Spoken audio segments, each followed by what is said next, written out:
en information émission bi nga xamante ne di ngeen ci am ay exclusivité waaye tamit on va vous donner toutes les informations yi nga xamante ne dafay concerner l'équipe nationale du Sénégal la liste tant attendue de Pape Bouna Thiaw donc dinañ ko am demain incha allah à partir de 11h donc rapidement rek damay ñëw tuuti sur li nga xamante ne moom mooy la une des journaux sportifs suñ fa jógee dañuy dem ci les matchs de la Ligue des Champions ma jox leen les résultats d'hier les matchs d'aujourd'hui rapidement on va passer sur les informations yi nga xamante ne day concerner l'équipe nationale du Sénégal on va être optimiste am na loo xamante ne ñi ngi koy commencer di gis dans la tanière le sélectionneur de l'équipe nationale du Sénégal Pape Bouna Thiaw il est en train de faire un travail exceptionnel ses tournées yan joueur moom la rencontré est-ce qu'il y aura des surprises on va être optimiste il y a un pourcentage très élevé qui se dessine donc une émission boo xamante ne di ngeen si jàngat lu bëri alors dañ koy commencer rapidement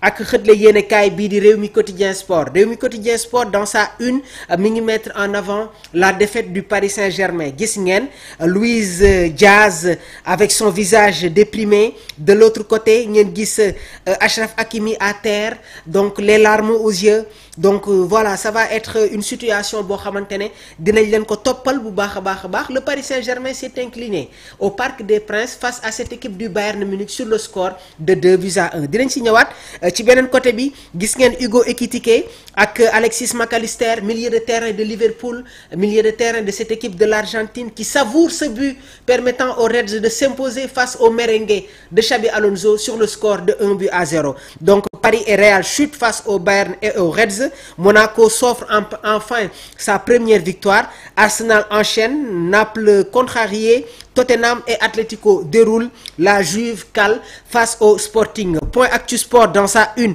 mi ngi mettre en avant toujours les matchs de la Ligue des Champions réduits à 10 le Bayern fait chuter le Paris Saint-Germain le Real de Madrid se casse les dents à Anfield Tribune Sport dans sa une mi ngi mettre en avant aussi les décisions yi nga xamante ne les informations yi concernent le monde de la lutte blessure des lutteurs avant les combats le CNG sort la cravache et avertit le lutteur blessé reste redevable d'un combat envers le promoteur avec lequel il a signé le combat initial l'adversaire du lutteur blessé pourra contracter un autre combat auprès du même promoteur.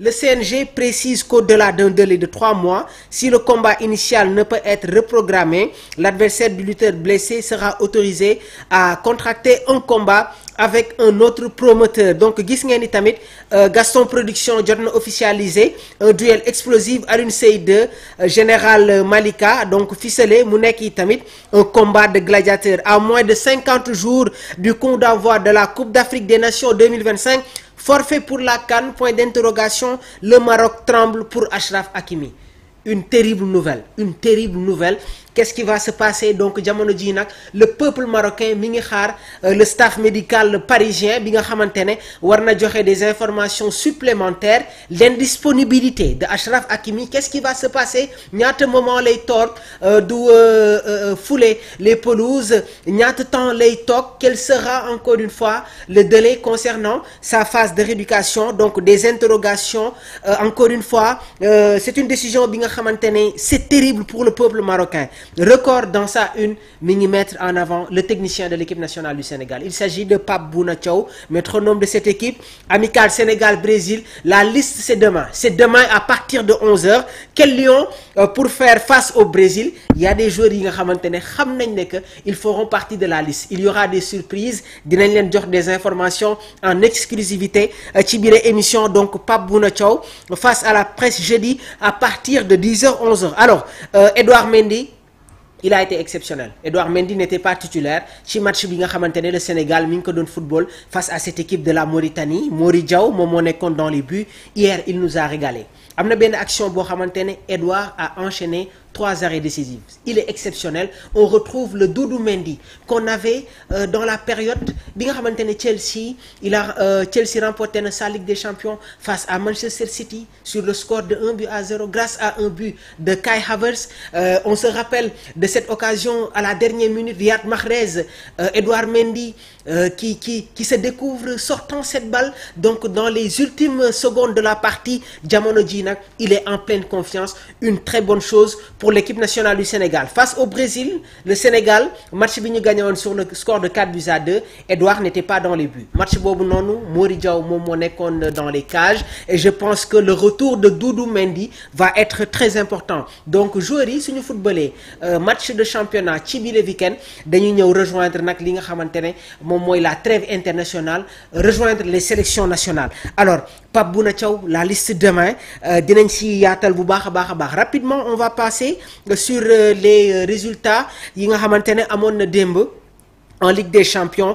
Suñ fa jógee tamit dinañu wax un peu sur la liste des joueurs convoqués par le Carlo Ancelotti. Il a convoqué de très grands joueurs. Alors rapidement dañ koy commencer ak match yi nga xamante ne moom moo amoon hier, donc des matchs où il y a eu des sensations. Déjà Slavia Prague bu Youssoupha Mbodj moo doon dalal Arsenal. Les Gunners se sont imposés sur le score de 3-0. Donc les hommes de Miguel Arteta enchaînent grâce à un doublé de Miguel Merino ak Bukayo Saka.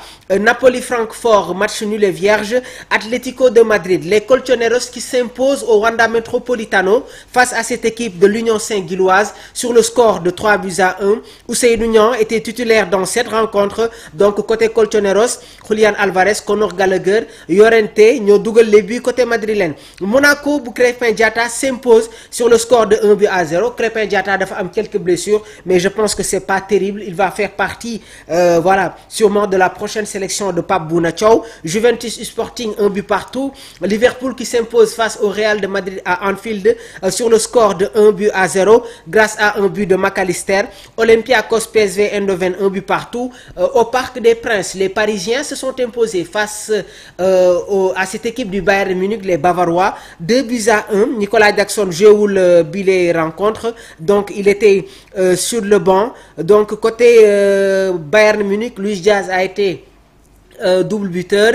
Joao Neves qui réduit la marque pour les Parisiens. Donc Bayern Munich a un carton rouge dans cette rencontre et il y a eu 7 blessures de Achraf Hakimi. Terrible encore une fois, terrible, une terrible nouvelle pour le peuple marocain. Donc ñi ngi xaar ni les dernières décisions. Qu'est-ce que vous en pensez?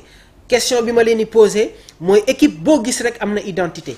Et dans cette équipe marocaine, l'identité de l'équipe c'est Achraf Hakimi. C'est Achraf Hakimi, gars yi. Su fi nekkulee dañuy sentir son absence et cette blessure me rappelle l'absence de Sadio Mané bi ñuy dem sur la précédente Coupe du Monde. Il nous avait énormément manqué. Équipe boo gis day am identité. Équipe boo gis day am identité. Moo tax hier vraiment c'est terrible pour les supporters marocains.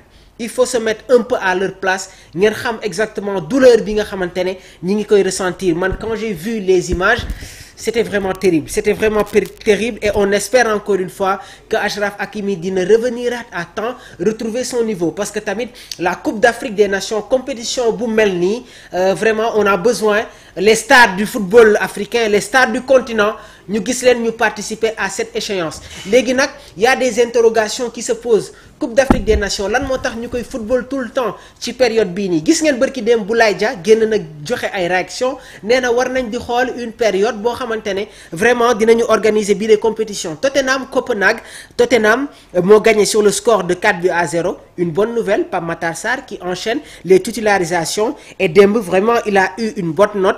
Il se retrouve avec une note de 7,3. Donc les Spurs qui enchaînent avec une victoire, qui renoue avec la victoire après cette défaite dans le derby londonien face à Chelsea. Donc 4-0 face à cette équipe de Copenhague. Aujourd'hui dañ leen di jox les matchs. Pafos dina dalal Villarreal bu Pape Alassane Gueye.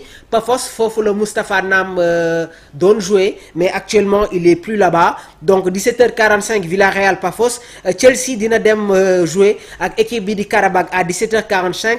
L'Ajax Amsterdam dina dalal